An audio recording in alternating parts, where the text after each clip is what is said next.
الله لا إله إلا هو الحي القيوم لا تأخذه سنة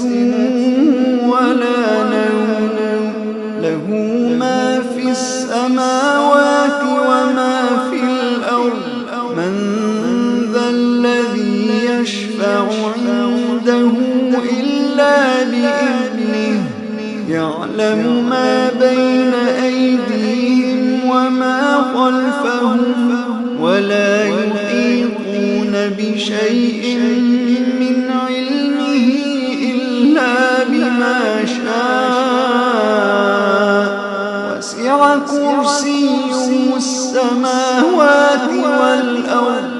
ولا يئوده حفظهما وهو العلي العظيم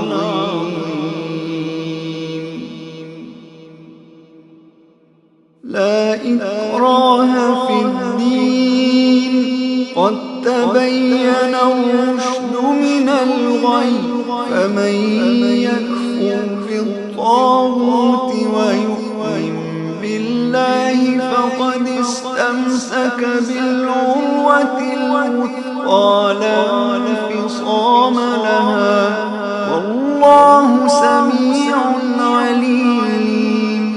الله ولي الذين